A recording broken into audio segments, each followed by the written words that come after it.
Welcome to Toffee TV. It is the player ratings. Everton 1, Fulham 1. A crap game. Let's get it right. It was absolutely garbage from an Everton point of view. We were horrific. Very, very lucky to get a point. Yeah,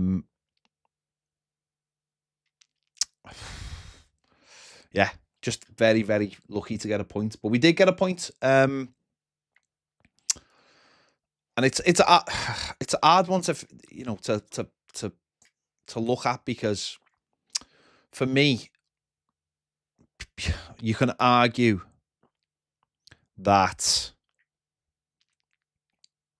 the managers, made changes and that's led to us getting an equaliser, or you could look at it and say we play so badly because of the manager's tactics. That we put ourselves in that position. Pick your poison. Pick your poison. I just think the football is just nowhere near good enough. I think it's just so hard to watch. There's no ambition against teams like that. I watch the way they play, and I can't really figure out. Well, we know why, but the way they play is a lot more the way we'd like to play. And I think it's, you can say, oh, we haven't got the players and all this, but I think we've got some decent players who could play a little bit different if given a bit more license. But aren't really allowed. I think the football is just like, I just don't understand it at times, to be honest. We try and play short and it doesn't work, so we try and play long and it doesn't work, and we just sort of end up with this mismatch. What we do is we do stay in games of football most of the time under Sean Dyche, and it gives us the opportunity to get ourselves back into games, which we did. I'll have to say, the fact that it's 2024 and we are sending centre-backs up front, I just find, and that's nothing against Michael Keane, because we all know he's a tremendous finisher, but I just think that is the ultimate dinosaur tactic that died out years ago, or should have died out years ago. I just find that mad, personally. That's mostly because we haven't got players on the bench. But you can't figure out how to get Beto and Dominic Calvert-Lewin on the pitch at the same time as well. And have them doing different things to each other, which means you are creating different ways of playing and different patterns for having them both on the pitch, whether that's Dom dropping in and then Beto go up and be the sole man up front, or having Dom as the target man and having Beto running off him. Surely there's a way you can have them both on the pitch without having to take Dom off. I just find, and then leading to a situation where you have to put Michael Keane on up front, I just find that crazy. Personally, I find those kind of tactics embarrassing, really. I do. And it might put Michael Keane up front didn't actually do anything to help us, really, in any ways. But hey ho, there you go. We got a point. It's a, what is it? It's a point per game, isn't it? Yeah, 9 points from 9 games has us in 15th place. Yeah, it's not great, but it is the way it is. Yeah, so let's get into talking about the individuals. Jordan Pickford, 2 saves. I'm trying to think if he actually had to do anything amazing in this game, but I don't think he did. Did he make any kind of big saves? I'm trying to think. I think he made the saves you'd expect him to save and did what you'd expect him to do. But yeah, I don't think really he had to do anything too much. So don't think you really could criticise him for the goal. So I'd give him a 6.5. Ashley Young, again, I thought Ashley Young had a very, very steady game. Got the assist for the goal, and it was a really good assist as well. Where I meant to pick him out at the back post. If he did, then it's a fantastic pick out. But I thought it was a great ball from Ashley Young. I thought he had a decent all-round game. I think he done his job pretty well. 3 out of 4 ground duels won. 1 out of 2 aerial duels won. 82% pass accuracy. Yeah, I thought he did. I thought he was fine for the game. But I think the difference between their fullbacks and our fullbacks, and which helps them play better, is that heat map there. You know, just going into their half, and you can see a little spot where he played the ball back, but just going into their half. Football isn't played like that anymore, and I've seen it in the last 2 teams that have come to Goodison. Oddly enough, we've got draws out of both of this games, so it's like, you know, the manager will point to that, but they have so much more. The fullbacks just fly forward. And that maybe wouldn't suit Ashley Young, which, fine, whatever, you know. Sure, that's here nor there, really. You shouldn't really have Ashley Young shouldn't be getting in our team anyway, or getting in any Premier League team, to be honest. But our fullbacks are just stuck playing in their own half. And for me, it's not. It's one of the first things you'd look at, or you'd expect a new manager to look at, is the fullbacks have got to get forward. I've got to play on the front foot, and I've got to back the fullbacks up, back the wingers up. Our wingers go forward, and the fullbacks just sit behind them, and then almost like wait for the invitation to go on the outside of them. It doesn't really happen for Ashley Young on the other side. It does happen sometimes, but yeah. But Ashley Young, I did think he had a good game. I thought he was solid, and it was a good goal. It was a good assist, for the equaliser. So fair play to him. Don't really think he had too many like bad moments in the game, but so I'd give him a 7 for today's performance. Michalenko on the other side. I thought he was poor today, if I'm honest. I thought he was so worried about Traore's pace that it didn't really allow him to.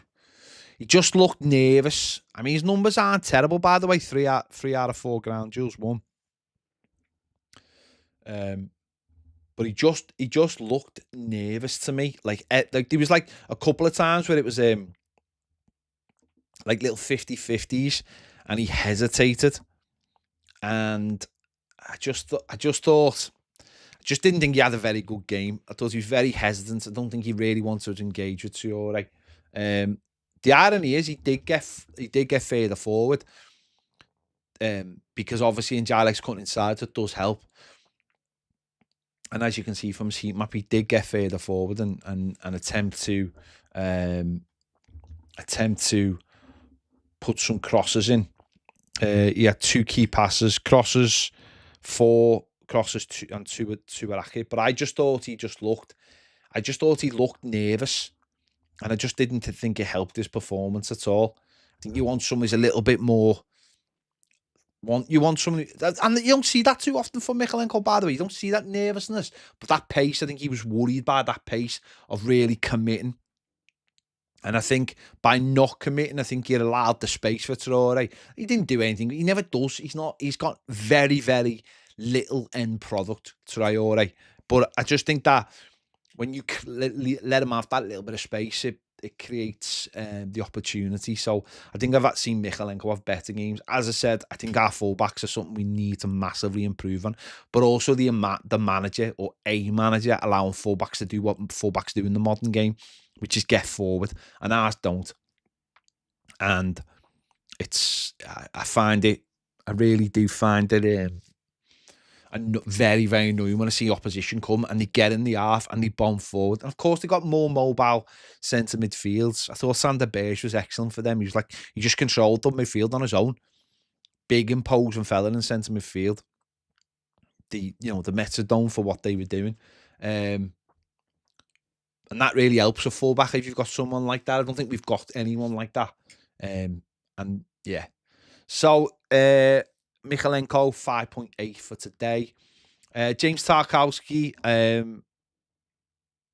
only 2 of his 6 ground duels won, 1 out of 1 aerial duels won. I thought him and Michael Keane were both poor for the goal. I think they stood off. Not one of them didn't. I'll be honest. I think the manager made a big mistake today by not playing Branthwaite, and that's just for the pace as well, by the way.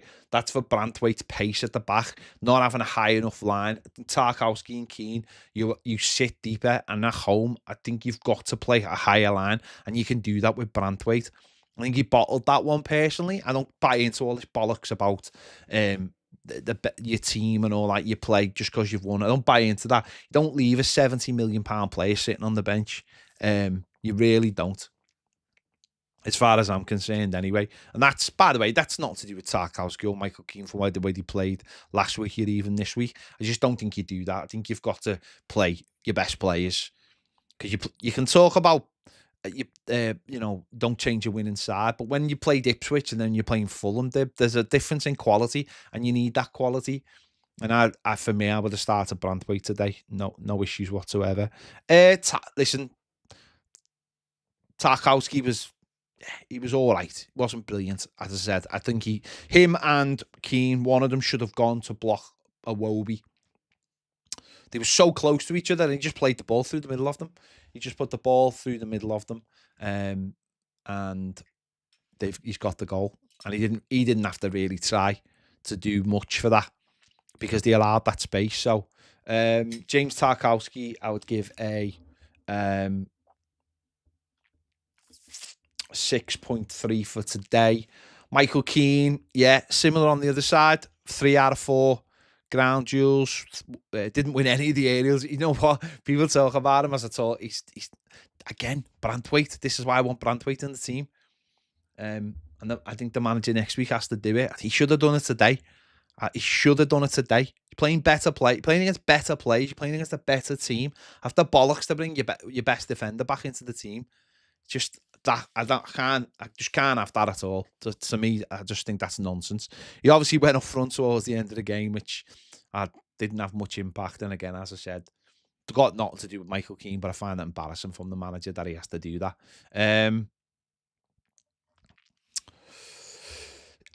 Yeah, I think it was just Michael Keane being Michael Keane today. Don't think he did too much wrong, but I just don't think he should have been in the team. That's my personal view on him. So Michael Keane, I would give a 6.2 for today. Abdoulaye Doucouré had his moments, played 80 minutes, couldn't quite cover the ground maybe as much as he wanted to. I think that's why he's in the team, to cover that ground, to get around the midfield. Just show you this heat map there. It does get, I just don't think it's his natural game, but he is better deeper. I think this is somewhere, as I said, I think we need someone who can just sit in that midfield. I think you almost like your mobile players almost have to be your, I think they only really had one sort of defensive midfield, and everyone else was just buzzing around them in many ways. I think we patched them together. We patched like 2 players together to do a bit of everything.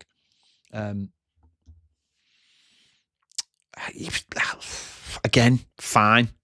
89% pass accuracy, 43 touches. Just fine without doing anything really. Anything of any note, really. I don't know. Would Mangala have been better in there today? Being that maybe the player who just sat. But I think he wants Doucouré in there to be the player who does cover a lot of ground in midfield.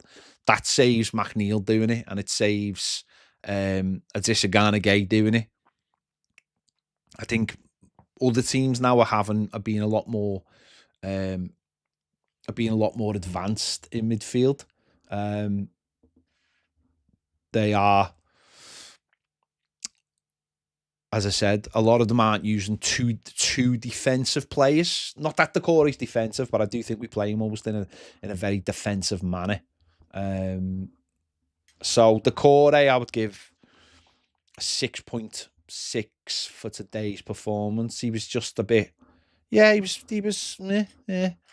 done his job in many ways, but I thought they had the number over him in midfield because the collection of the players I thought looked a lot busier and Smith Rowe dropping deep made himself a nuisance. No one quite knew to pick him up. But yeah, I thought Tisagana did. I thought he played. All right today. Again, buzzing round. 91% pass accuracy. Yeah, I mean, he's the one who hit the bar, didn't he? Hit the bar with a fantastic shot that obviously Dom scored from, but it was offside. Yeah, had a pretty good game, to be honest. Again, nothing spectacular. Ground duels won 9 out of 11, won 1 out of 1 aerial duels, got round the pitch, and he still looks our best player in midfield. Heat map there, as you can see. 2 big red spots in their half on both sides. Still very, very good at his job. It gives you that level of consistency every single week. And loves picking pockets in midfield. And as I said, the effort he had that hit the bar was outstanding. If it had gone in, it would have been, absolutely fantastic goal. But yeah, done his job really well. And again, he's one of those players, when you look at his age, you think that's someone we're going to have to replace. And no one in the squad can really replace him at the moment. Even when I think everyone's fit, no one can replace Tisagana. I think he's so important for the way we play. His intelligence and he's pretty fit as well. Probably one of the first names on the team sheet. Such a leader as well for players in the squad. So Tisagana I would give a 7.5 for today's performance. Thought he played pretty well. Jack Harrison on the right-hand side. I thought Jack Harrison was dire, if I'm honest. He was lucky to get 68 minutes. It's like the flip side of Jack Harrison. He was just, someday, you just don't know what you're going to get from him. He was poor today. He was just so poor. Poor in the final third. Poor in possession. 2 crosses all game. I mean, come on, mate. You're a wide man. 2 crosses. Dribbles, 2. Non-successful. 1 shot off target. I think that was just after they scored. The defensive side of the game, ground duels, 6-1-1. I thought he was garbage today. I really did. Just see his heat map there. I mean, come on. That's like a heat map if you'd expect to see from one of our fullbacks. And that's one of our fullbacks under Bice, by the way. That's garbage, that. I thought he was poor today. Yeah. He's so hot and... Well, I wouldn't say he was hot and cold. I'd say he was lukewarm. Lukewarm to warm. Cold. He never really gets hot. Jack Harrison. I do have sympathy for him because he's playing on the right when he really should be playing on the left. So I do have sympathy for him. But I did think he was poor today. If I'm honest. Yeah. Very poor. I would give him a 4. And I think that's me being nice. Because I don't want to hurt anyone's feelings. Everyone gets a trophy. So I don't upset anybody. I thought he was poor today. I really did. I thought he was poor. And I'm sure a lot of people out there would have him actually a lot lower than that. He has no consistency. There's no consistency. At all. Just blows, even in games. I know he's a winger and people go, wingers don't have consistency, but I don't know.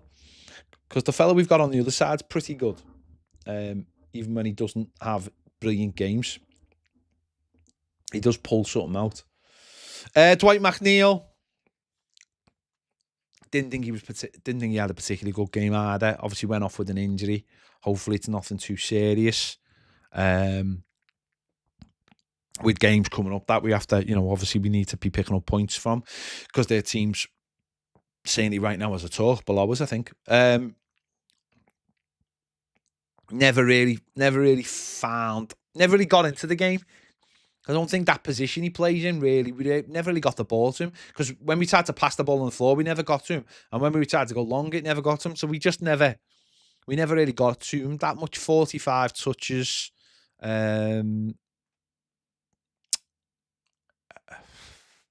Yeah. I just didn't think he did anything today of any note, to be honest. 3 dribbles, 2 are successful. But I just don't think he could ever get in. I think it's hard sometimes in games like that to get that player into the game. And because he is so one-footed, it's hard for him to get it in. It's you try and be busy, but you get caught. He's trying. Oh, yeah. I just didn't think he had a very particular game. I don't think a lot of it was his fault. As such, as I said, because I just don't think we got the ball into that area. And I don't think he can drop into midfield and get on the ball and become busy. I just don't think he's got that in his locker. I don't think he can go deep and pick the ball up and run with it. He was, you can see from his heat map here, he was all over the pitch, but it was just all. Normally for Dwight, he has a nice little red spot on the right-hand side, but he comes in as left foot. I just don't think he, as I said, I've said it about 4 times. I just don't think he ever got into the game at all today. I thought he was, and it was disappointing to see him go off injured because we don't need any more players injured. So Dwight McNeil, I'd give a 6.3 today. Iliman Ndiaye, a bit of a quieter game for him, but he did have the pre-assist. He did put the cross in for Ashley Young to get the cross in for the goal, for the assist for the goal. 43 touches, 79% pass accuracy. Again, wasn't for the one to try him, but he looked very, very isolated out on that left-hand side. I thought in the final third, I thought Dom was very isolated. Then the 3 were very isolated. And then I just don't think our attacking, the way we attack, was particularly good today. We had a couple of moments leading up to one that the bar was probably one of our better, playing it out from the back. Going long didn't really work as such. Dribble attempts 3, only 1 successful, which against Newcastle he had 10 and 5 were successful. So, but I just think he was crowded out the game today. Well, as I said, he does. I mean, if you can look at his heat map there, and what's worrying is that the big red spot there inside our own half. And that's him picking the ball up deep from Michalenko, because we start so deep. So he's picking the ball up there. But what you notice about the Fulham wingers was they were picking the ball up always, genuinely, it looked like, in their half, and the fullbacks then were going with them. The fullbacks were picking the ball up because they were playing higher and pushing us further back. The centre-backs were coming out with the ball. Then the full-backs were getting it high in our half, and then the wingers were taking over. We're giving Ndiaye the ball that deep. That's big part of our problem, is how deep we are, because we play the ball so slowly. We don't have good patterns of play. But Ndiaye today, I would give a 6.2. Dom, massively isolated at the end. Obviously, he took him off. I wouldn't have took him off. I would have brought Beto on alongside them. But in many ways, the substitution worked. Well, because Beto scored, hasn't he? So it's from the manager's point of view, he'll be delighted with that. It's something he hasn't done in the last few games, but obviously today, obviously because we haven't been behind, but today because we were behind going into the last 10 minutes, he's obviously made the decision, and that's where someone, a striker on the bench, is massively important. If you're getting beat, to make that change. He obviously doesn't trust Beto when we're either leading or it's 0-0 because of the shape. But today it was, ended up obviously throwing Michael Keane up front as well. So only 29 touches for Dom. I think he had obviously put the ball in the back of the net, but it was disallowed. I don't really think he had too many more chances. Didn't have one shot on target, didn't have one shot off target, one shot blocked. Isolated, but again, Can he be working a little bit harder? Can he be doing a little bit more? Just look at his heat map there. The red is on the right-hand side, outside the box. We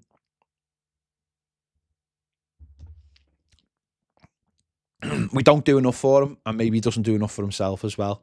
Aggression, I often say about that word about Dom, just doesn't have that internal aggression when maybe things aren't going for him to do the little bit of extra bit, the extra. But as I said, I would have kept him on the pitch, but I would have brought Beto on alongside them for me.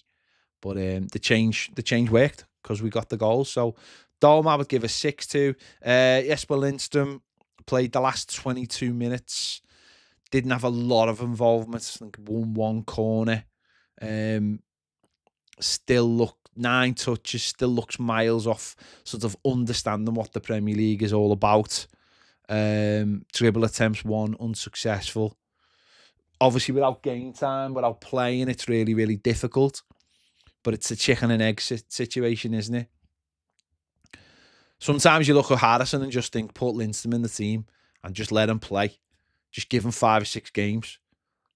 But then Harrison will pop up and be, I'll have a good game, or we'll keep the shape, or what, be part of a side like last week.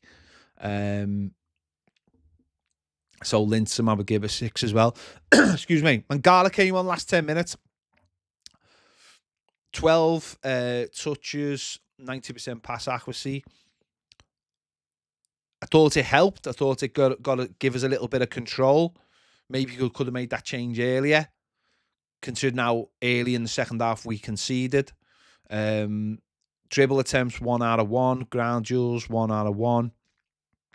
I think he added something to us. I think he gives us maybe a little bit more control, or as we needed to keep hold of the ball to go and try and get something out of the game.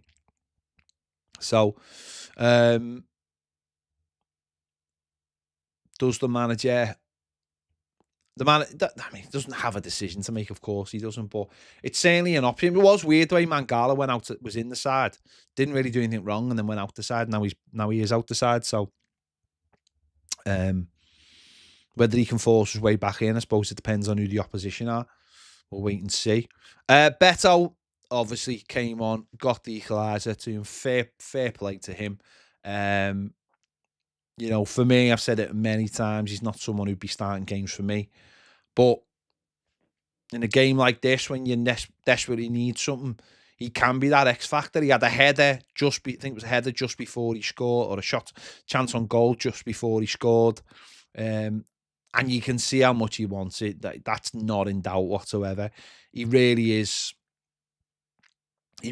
sort of like an X factor player. He'll throw himself at everything and anything. And when he came on, we put some quality crosses in that we hadn't done when Dom was on the pitch, funny enough.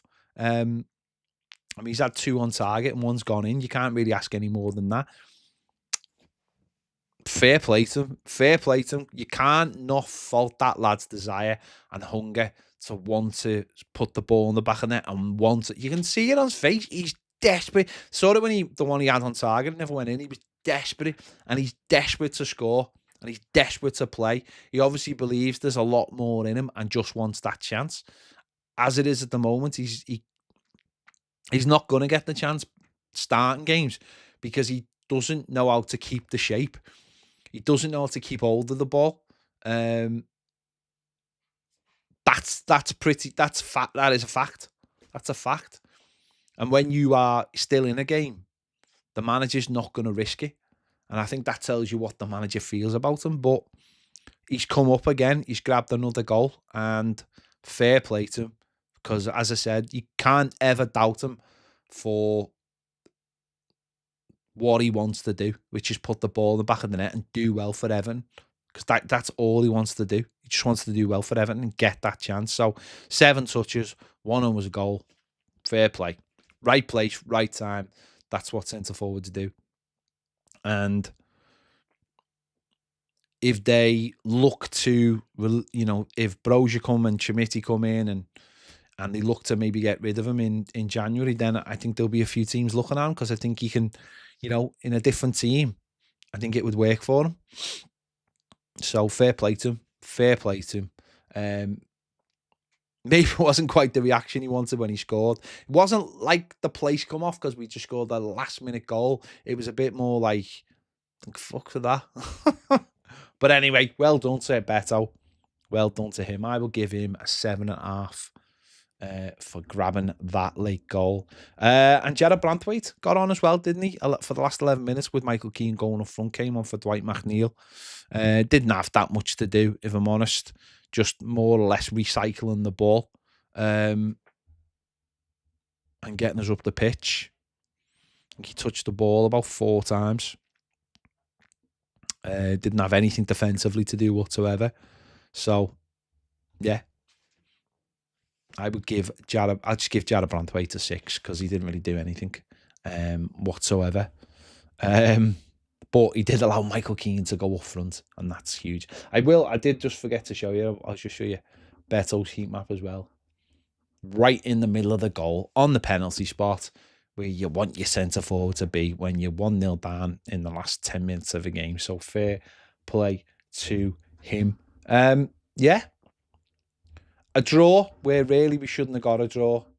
And it's weird, isn't it? Because, you come out the grounds like Bournemouth when we should have beaten Bournemouth and we get nothing. And today, really, we shouldn't have got nothing. We've grabbed the point. There you go.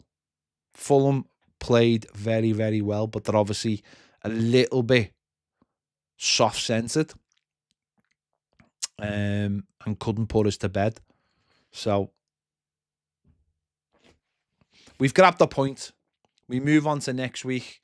Hopefully, we're playing Southampton, who didn't get absolutely destroyed today by Manchester City, which is a bonus for them. But a game next week where you think we should be winning that game. So I'll take a point today because I thought we were absolutely woeful.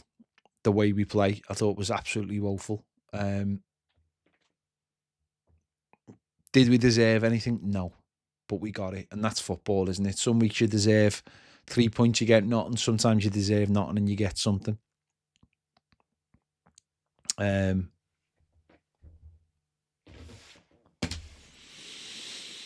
We'll take it and we will move on. And yeah, there you go. Make sure you check out my Gladys Street reaction. Make sure you check out Baz's videos as well. And we'll be live on Monday, 1:15 on YouTube. And then we'll be doing the final word over on Toffee TV Premier. Make sure you catch us for them. Thanks for watching. See you later.